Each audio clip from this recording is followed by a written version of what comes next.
You have come tonight to the most fabulous and celebrated place in the world. Here on the plateau of Giza stands forever the mightiest of human achievements. No traveler, emperor, merchant, or poet has trodden on these sands and not gasped in awe. The curtain of night is about to rise and disclose the stage on which the drama of a civilization took place. Those involved have been present since the dawn of history, pitched stubbornly against sand and wind. And the voice of the desert has crossed the centuries.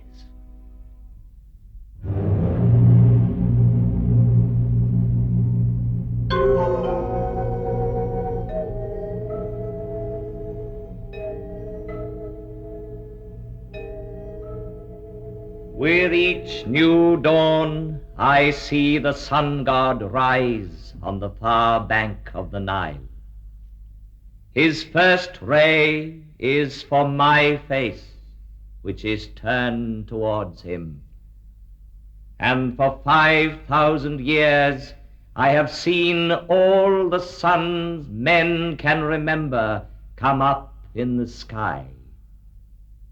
I saw the history of Egypt in its first glow, as tomorrow I shall see the east burning with a new flame.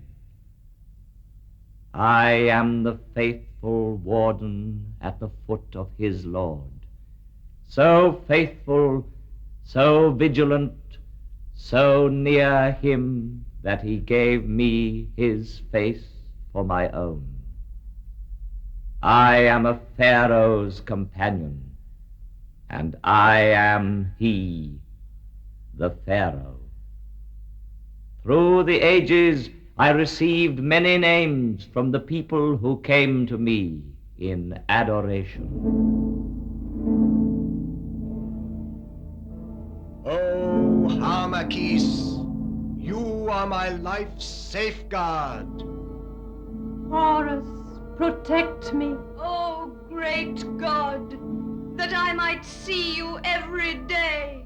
Lord of the desert, Lord of the heavens, Sovereign of eternity.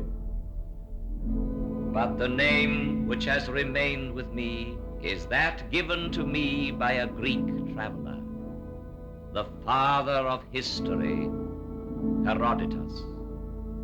He called me Sphinx, as if I were from his land, and that name is now mine. Close to the Nile, I watch over the plateau of Giza, over all its monuments of modest or fantastic height. They are tombs.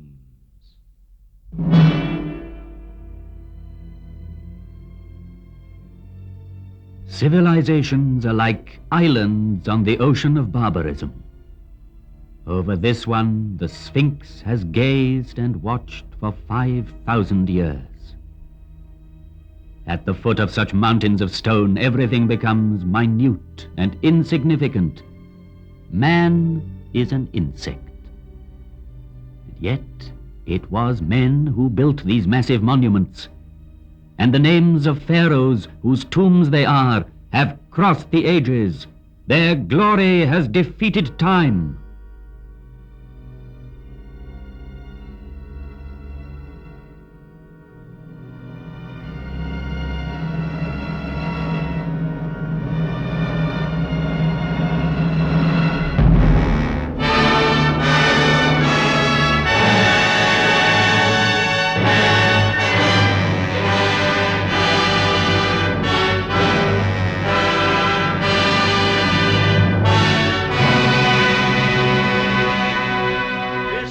Tomb of Cheops, Pharaoh of the 4th dynasty, 4,500 years ago. Here is the great pyramid which he built to defend himself against death. 455 feet high. He achieved the building of the highest monument then known to man. The area it covers is vast enough to hold St. Peter's Cathedral in Rome, the cathedrals of Florence and Milan, Westminster Abbey and St. Paul's. 3 million blocks of stone, some of them weighing 30 tons, were assembled by Cheops' faithful workmen to achieve this fabulous construction. At the center of it, the pharaoh planned his inner chamber, where his mummy was to lie in splendor for eternity. At the foot of this pyramid, in the rock, a temple was built, and there were kept the barges of Cheops, the barges of night. In these large wooden vessels, the dead pharaoh could continue his voyage in darkness towards eternity. But all that remains of him is a small ivory figure, showing a noble face, the nose aquiline, the jaw determined, and the hieroglyphs representing the name he gave to his pyramid. Cheops dominates the horizon. The Pyramid of Khephren. It too bears an inscription, "Khephren is great." Yet, out of respect for his father Cheops, Khephren built his pyramid on a slightly smaller scale. Each side of the base measuring 710 feet, the angle being 52 degrees, it reaches a height of 445 feet. The brilliant covering of polished limestone on the apex originally extended over all 4 sides, adding to the magnificence of the pyramid.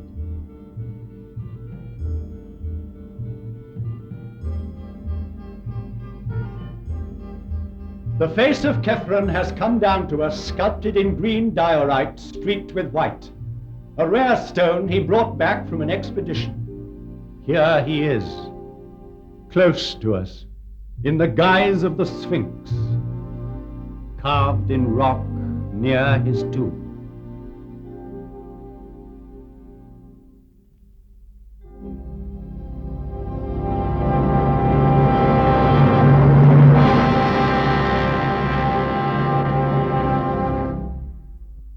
Mykerinus.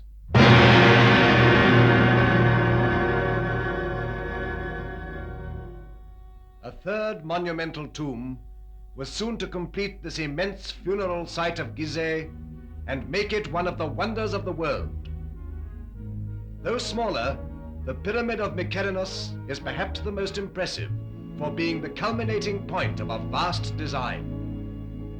Having built it, the workmen climbed down from its granite flanks and, laying down their tools, looked up with wonderment.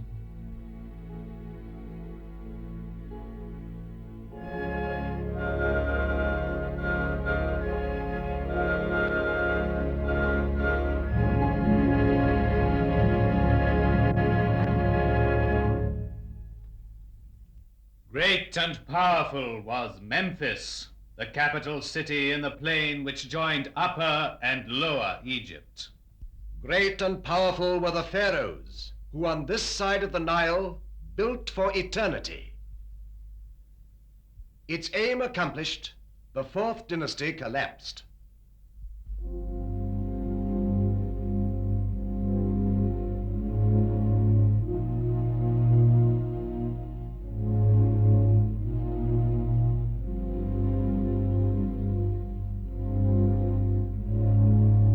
But the pyramids still stand. And the inscription on the one that completed the design claims, "Divine is Mykerinus."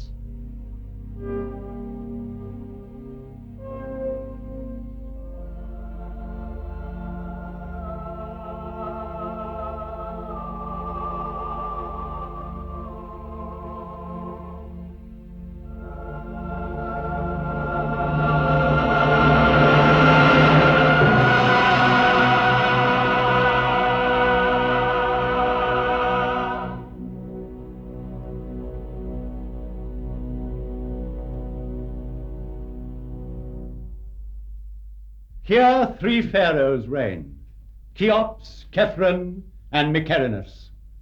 Sarcophagi may be empty, wrappings unwound, yet Cheops, Khephren, and Mykerinus still reign, bearing the double crown of Upper and Lower Egypt. They reign over their court, buried round them, over these small pyramids where their queens lie, over the tombs of their ministers, over the whole hierarchy, sleeping forever. Chamberlains, high priests, buffoons, architects, courtesans, each in his proper place in these funerary chambers which are called mastabas. For this is a royal palace of the dead, with triumphal perspectives, pavilions, corridors, secret rooms, strong walls. It was a city of another world, approachable by the people only as near as the outer temples where their devotion led them. Coming from the Nile, one ascended by a monumental causeway built on the same colossal scale to the high temples where only the priests lived among the secrets of the mummies. They alone knew for what journey the great barges were being prepared at the foot of the tombs. A journey with the sun. A journey which has lasted 4,500 years.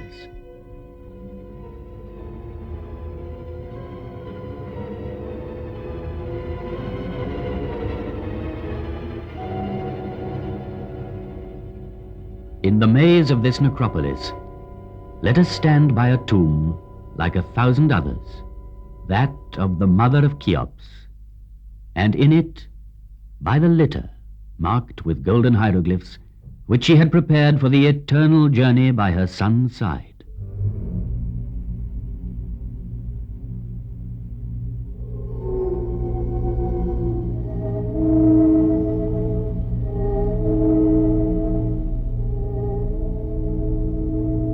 Neither wind, nor sand, nor centuries could ever entirely silence the voice of the desert.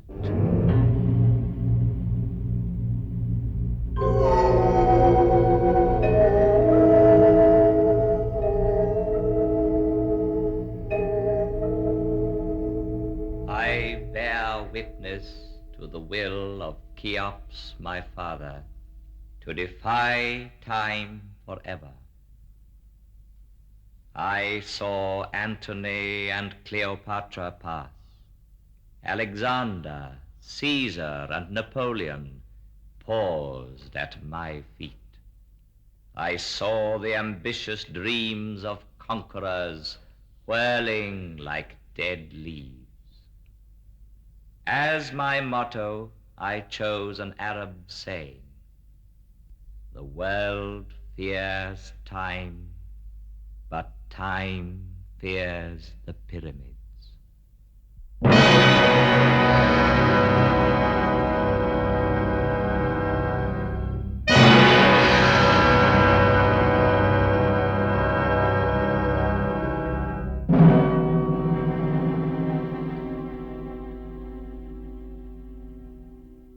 Of all ancient monuments, it is the pyramids which have always appealed most vividly to man's imagination. Considered from its top downwards, a pyramid is like the sun's rays bursting through a gap in the clouds. It commemorates the greatest victory of all, victory over death. It is the most perfect mansion, the strongest tent, whose great stone sides are both roof and wall, and so carefully sealed that the dream entrusted to it can live to the end of the world, the dream of immortality. To achieve this, embalmers prepared the body for 2 months, emptying it of all but its heart and kidneys.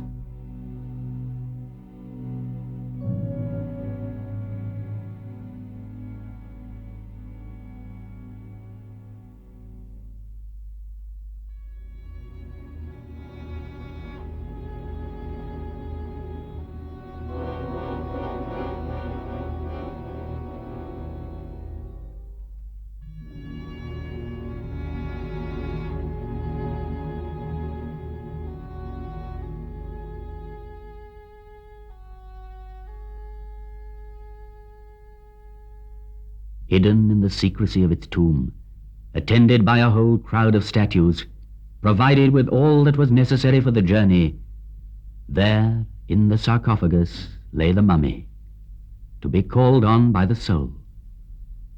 For alone and without the body, the soul could not go into the night. And from the depths of this tomb still rises the scent of herbs, cedar oil, resin, and myrrh.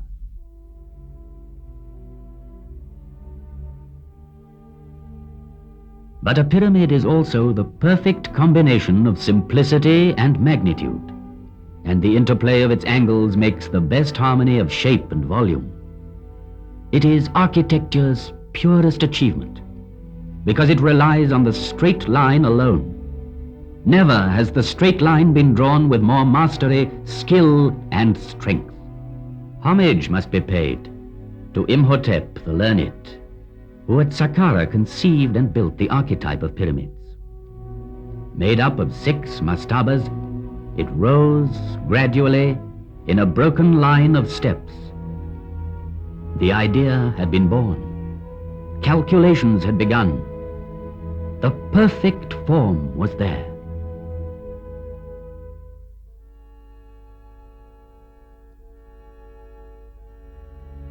Among all the objects laid by a dead man's side in his tomb, a scribe's palette is undoubtedly the most precious. From it were drawn the hieroglyphs representing the figures which made possible the fabulous calculations ordering these mountains of stone. A lotus flower for 1,000, a finger worth 10-fold, a tadpole for 100,000, and the scribe's 2 hands joined in prayer for 1,000,000.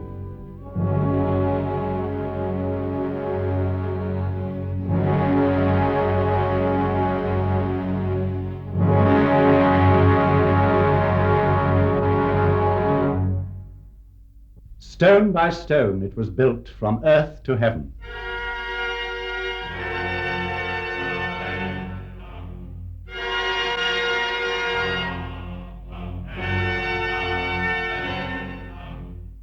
It was built in a pharaoh's lifetime by 100,000 workmen, united in a mighty surge of faith. Each stone averaged 2.5 tons in weight.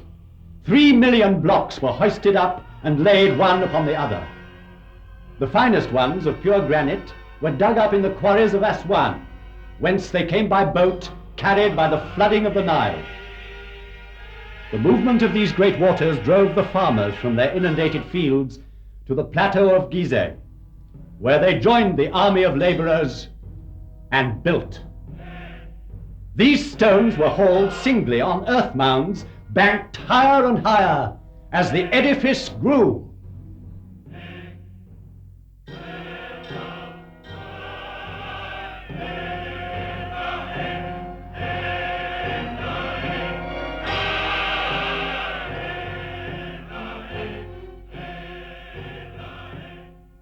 In front of such superhuman effort, can one believe in the legend of the whip? It needs mystical fervor to build a pyramid. Faith. Those who worked here deserve not our pity, but our deepest respect and admiration. They lived through one of those rare times when man knows with absolute certainty what he has to do and where to go, because he believes. Here man thought that death was vanquished.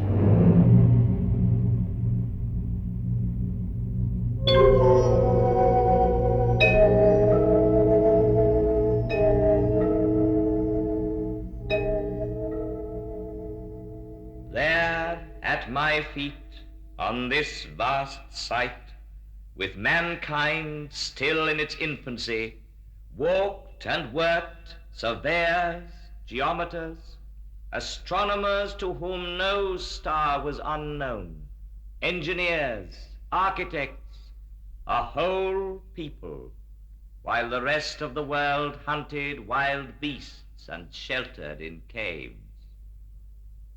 O noble Nile, I salute you, for your waters flow majestically and fostered this sacred enterprise.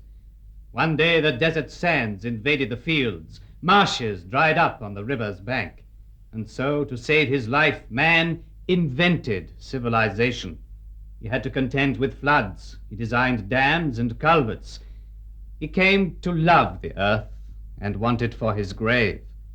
But soon he wished to outlive the earth.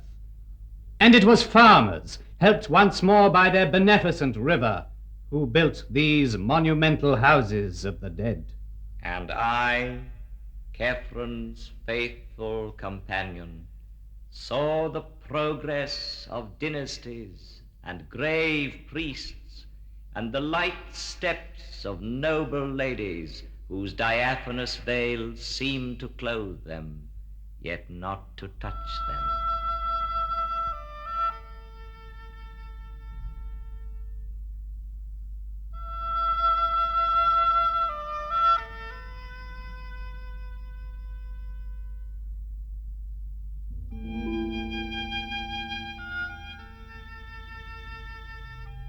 Do you remember the story of the falcon that stole a sandal while the women were bathing? He snatched it in his beak and by chance dropped it near a pharaoh who was giving audience in his garden. So slender was the sandal, so small its size, that the pharaoh wished to see the owner. And he married her. And do you remember how a nobleman at the court of Cheops lured his wife's lover into a deep lake by means of a wax figure, and there had him turned into a crocodile by a magician? Wishing to impress the pharaoh with his magical powers, he willingly revealed what he had done, but carelessly too, for Cheops punished the guilty and the boaster equally. On his orders, the courtier was thrown to the crocodile, which devoured him, and the unfaithful woman was chastised. Do you remember, too, a young pharaoh, Amenhotep II? Never had there been an athlete so strong, so handsome, so fine. His shoulders were broad, his waist slender, his thighs were of bronze, and he could tame at will the wildest horse. His exploits are engraved on a stone which he laid before you. Then time in passing left you behind like an old monument. Sand was beginning to choke you. Kept by war in Mesopotamia, Amenhotep II was far away from his land. Then one day, while hunting the lion, a prince stopped to rest in your shadow. He fell asleep. You gave him a dream and spoke to him.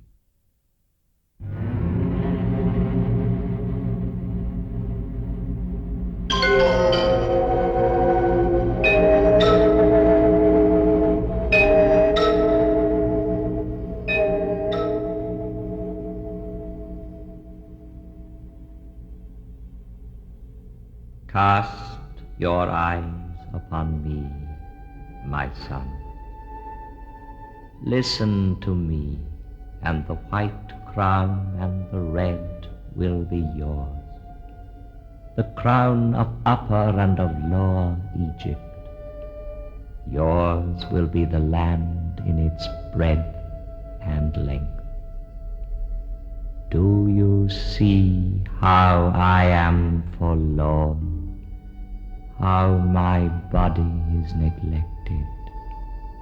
I, the master of the plateau of Giza. Deliver me from the sands, and you will be king.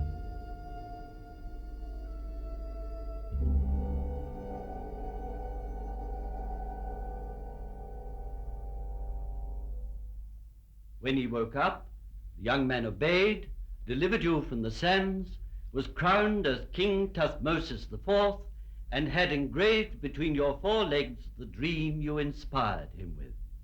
And then there was great rejoicing.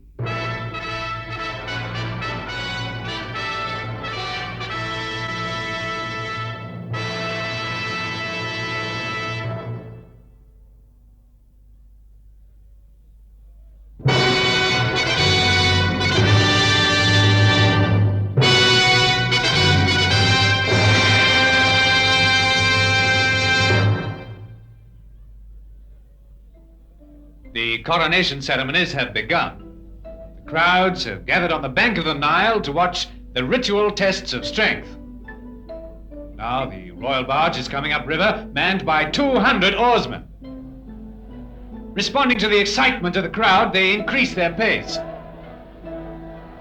The pharaoh himself at the tiller maneuvers perfectly and brings the barge smoothly into the landing stage with the last burst of speed. Cheers break out as the pharaoh comes ashore and swiftly makes his way towards the targets of copper set for his display of archery. The crowds follow him to watch.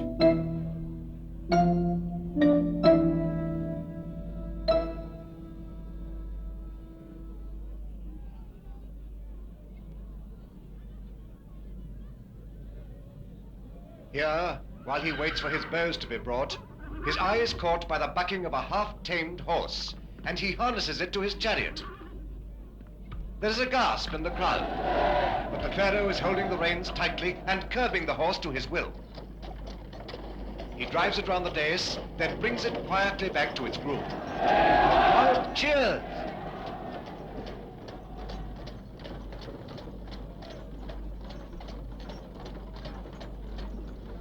Now the pharaoh has chosen his bow. He has tried more than 50 others before selecting this one. Mounts his chariot, rides off towards the first target.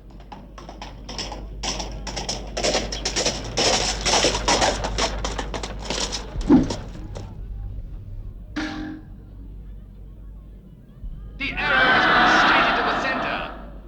And again, and now his last arrow hits the target and goes right through.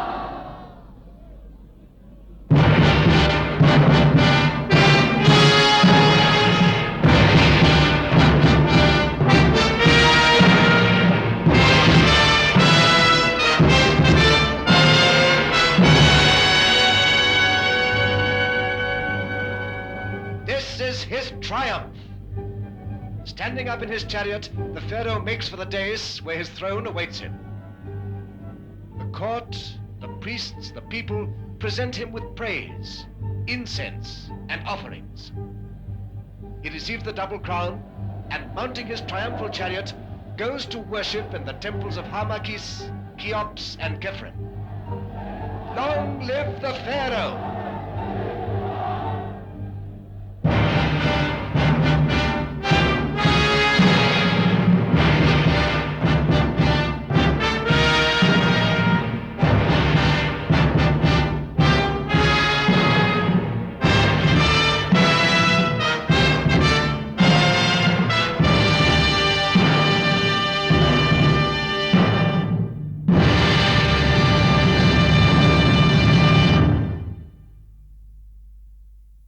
A monarch's reign has ended. The pharaoh is dead.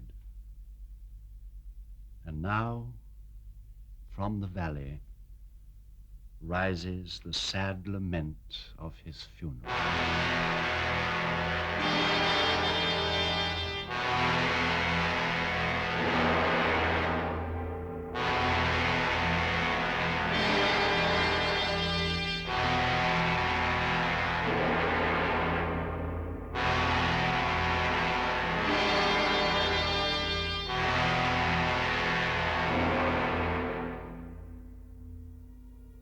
A pharaoh is at rest in his coffin made of wood, adorned with gold and precious stones.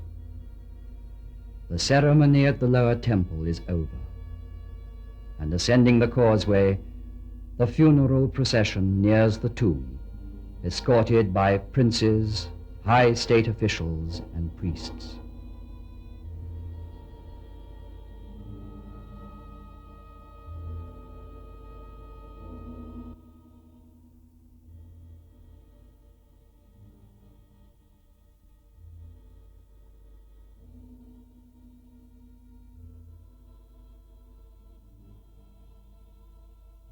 The sarcophagus is ready at the heart of the pyramid, in the funerary chamber.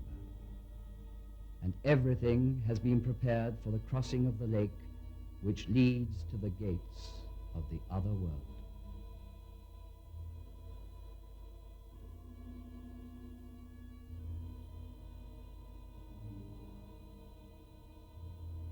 last slab of stone is going to be sealed with such cunning that it will never be known which part of the wall was the door.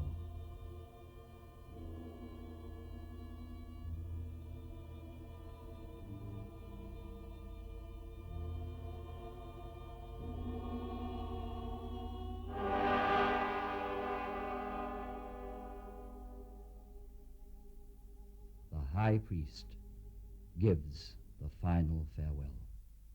Now, King, thou leavest us not dead. Thou departest alive.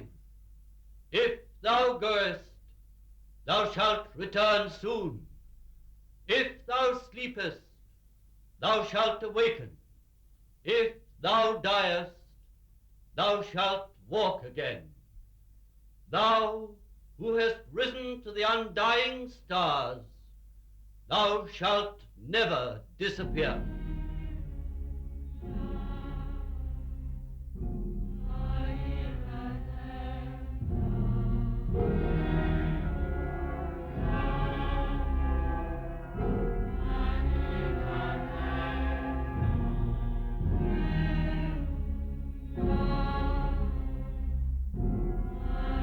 Alas, alas, let us lament without rest. O glorious plunge into eternity, thou art now captive.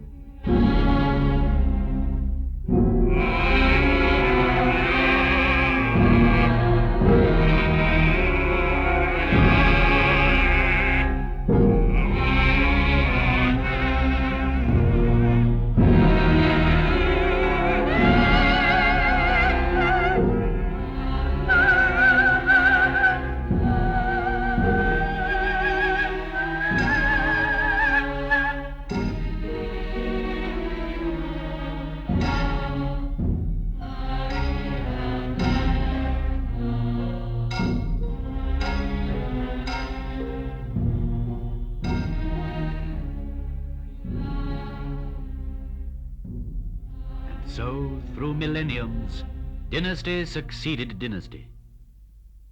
But among all the monarchs of ancient Egypt, none is more appealing than this young pharaoh, a poet and a mystic who followed Amenhotep III. Civilization in its splendor had spread southward step by step, making the valley of the Nile like a triumphal way, bordered by the papyri of learning, furrows of prosperity, terraces of peaceful living and deep meditating tombs. The flame of knowledge had passed from Memphis to Thebes.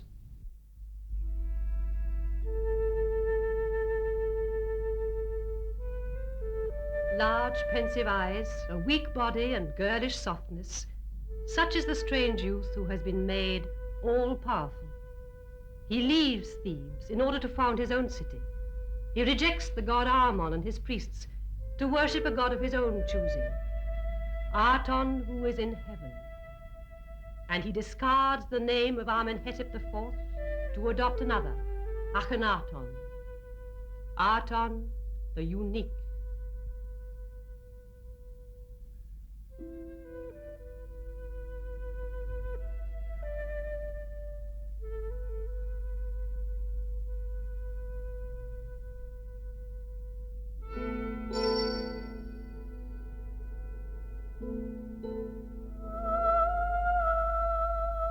With him, the walls surrounding the royal wives fall. The veils are drawn back, and in centuries to come, people will see and love the graceful figure of Nefertiti. She was by his side in his struggle to establish the new faith. Of this faith, she was like a reflection. Her radiance inspired sculptors. Thus, the image of her beauty came to us in stone. 30 years old, and he died. 3,300 years ago, he wrote and recited this prayer.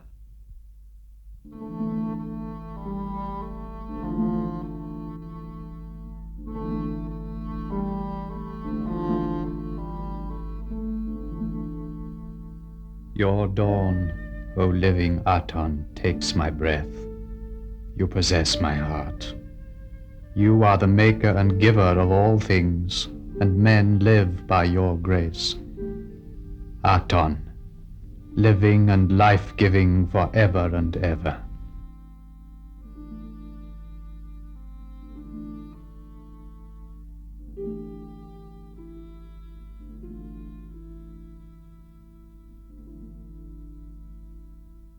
Their love lasted but a season, the time of a bloom called Nefertiti. Yet there is sadness still in the hearts of men. His successor's name was to have been Tutankhaten. He chose to be known as Tutankhamen, after the old god of tradition. Frail and tender, Tutankhamen died not yet 20, after a reign of 6 years. But 3,000 years have not yet withered his fine, youthful face, nor tarnished the treasures gathered round him in his unfinished tomb of the Valley of the Kings. Today, the world marvels at them.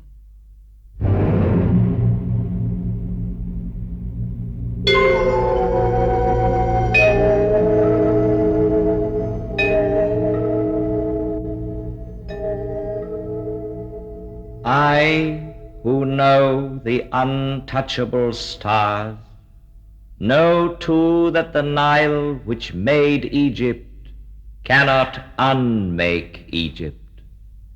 I saw conquerors reflect before me and bow their heads. I saw Alexander the Great, handsome as a barbarian, thoughtful as a prophet. Here, somewhere in this earth, he rests, awaiting resurrection. I saw Caesar one evening. He feared the sun. Our last queen, Cleopatra, bore him a child, but Caesarion was not a true pharaoh and died before ascending the throne. I saw Napoleon and his burning eyes. Centuries passed over my forehead, yet those great soldiers raised no more than dust. I have known years of despair. An irascible emir of the Middle Ages disliked my smile, thought it pagan and ironical, and so had me disfigured by his artillery. Then children found me ugly. No longer did anyone come and pray at my feet or listen to me. The keys of old Egypt were lost. I was nearly buried in sand. All our knowledge, our very soul, rolled in thousands of papyri, was sleeping unknown and unintelligible in dark and silent tombs.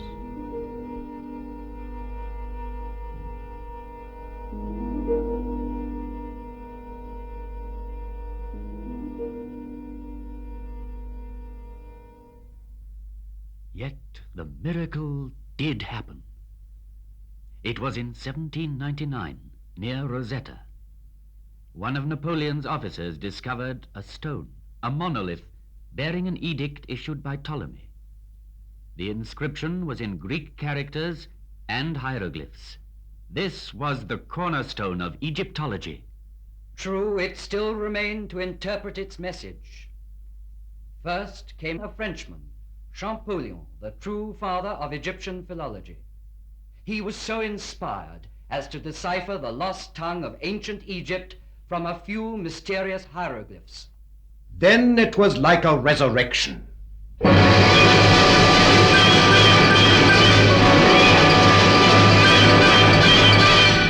All at once, from the funerary chambers to the peaks of the pyramids, hieroglyphs were born to a new life. Herons, lotus flowers, fishes, hares and drakes, the mysterious characters suddenly woke up, fluttered and sang, like creatures of the fields as the sun rises. It is as if in answer to a celestial call of trumpets, old Egypt had risen from its grave young and immortal. Young, immortal, and rich in beauty, like Nefertiti.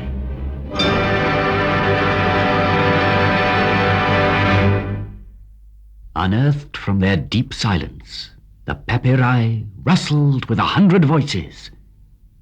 They had bloomed on the bank of the Nile. They had crossed through time. And then, 5,000 years later, they unfolded the dramatic story of a civilization. From their leaves even rises the voice of the first schoolboys who struggled to write. They were weary and feared the cane. Master, because you beat me, I have learnt my lesson. Child, no matter how great and deep our knowledge, offer your constant thanks to God. He will grant you his grace always. And learned men from the whole world in quest of this civilization stronger than sand and death were enthralled when, in maxims and proverbs, they found a wisdom as ancient as the pyramids, as eternally young. In the depths of the tombs they heard voices rising again after thousands of years. The plans of men never wholly succeed, but only what God has ordained.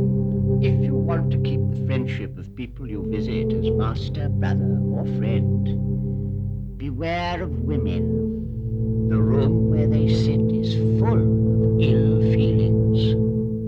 Do not answer good by evil. Justice comes before strength.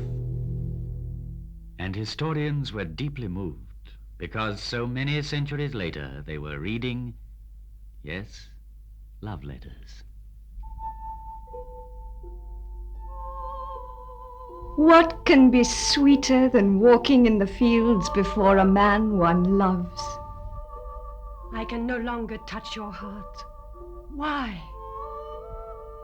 If I go walking, you are there with me, everywhere, with every step. My hand is in your hand.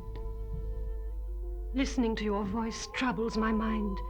My whole life hangs on your lips. For me, seeing you is better than eating or drinking.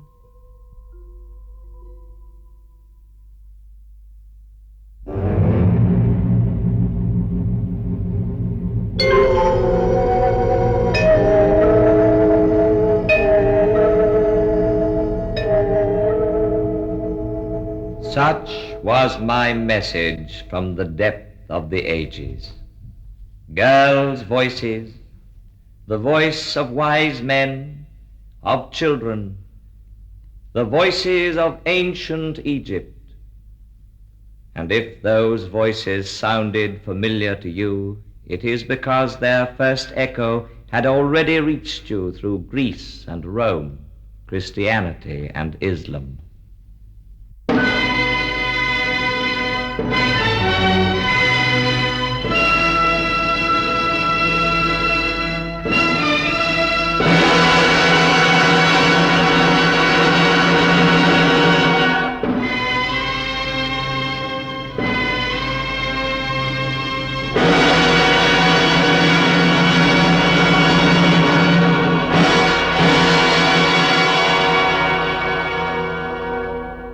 Tomorrow, once more, the rising sun will give me his first caress.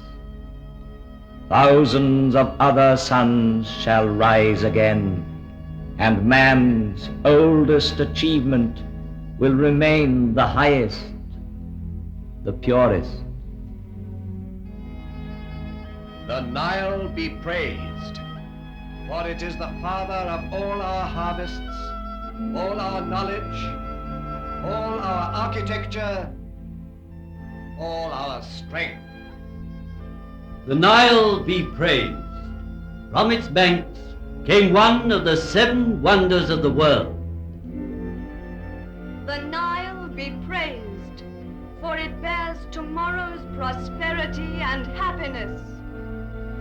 The Nile, river of hope, from Aswan to the Delta.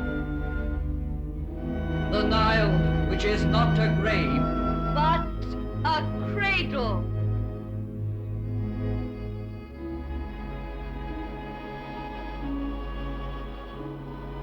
In the course of time, only human achievements crumble and fall. But the spirit which conceived these monuments cannot perish